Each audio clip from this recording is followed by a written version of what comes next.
सभी जानते हैं कि पंजाब में अमृतसर और गोल्डन टेम्पल यहाँ की सिविल पॉपुलेशन ही नहीं बल्कि पूरे भारतवर्ष के लिए एक हाई रिलीजियस सेंटिमेंट्स और हिस्टोरिक वैल्यू रखता है।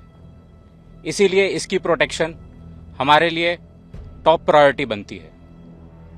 जैसे कि आप सभी जानते हैं, हमारी आर्मी एयर डिफेंस के पास tactical control radars, fire control radars, counter UAS systems, long range surface to air, radar guided missiles, heat seeker missiles और एडी गन वेपन सिस्टम्स हैं। हमारी लेयर्ड और टियर डिफेंस, जैसे आपने डीजीएमओ की conference में उसका मेंशन सुना होगा, ठीक उसी प्रकार हमारी different class of ground based air defence weapons, एक कारगर एयर डिफेंस और काउंटर यूएस अम्ब्रेला यहां बनाए हुए हैं। 7 मई 2025 को जब हमने पाकिस्तान और पीओजेके में आइडेंटिफाइड टॉप मिलिटेंट इंस्टॉलेशंस जैसे एलएटी का हेडक्वार्टर्स मुरीद के में हिट किया, ये एक्सपेक्टेड था कि पाकिस्तान रिटेलिएट करेगा और हमारे मुख्य एयरबेसेस और मिलिट्री इंस्टॉलेशंस को टारगेट करेगा।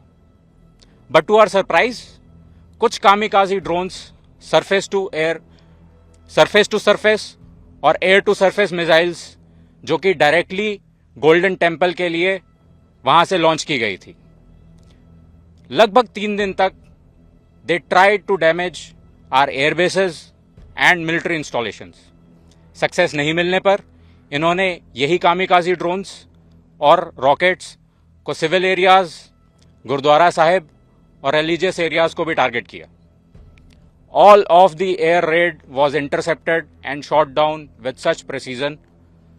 मोर सो ओवर सिविल पॉपुलेशन ने भी हमारा कभी साथ नहीं छोड़ा।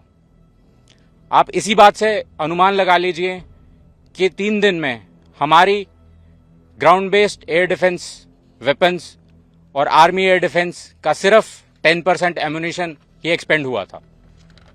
आई मस्ट टेल यू दिस, हमारे jawans they were charged up. जैसे ही कन्फ्लिक्ट के डेज बढ़ते जा रहे थे, दे वर फुल ऑफ जोश and shooting down drones with more accuracy. They were unstoppable. हमने काफी क्वांटिटी में कामिकाजी ड्रोन्स और माइक्रो ड्रोन्स जैसे यीहा 3 और सोंगार भी रिकवर किए हैं, जो लाइकली टर्किश ओरिजिन के हैं।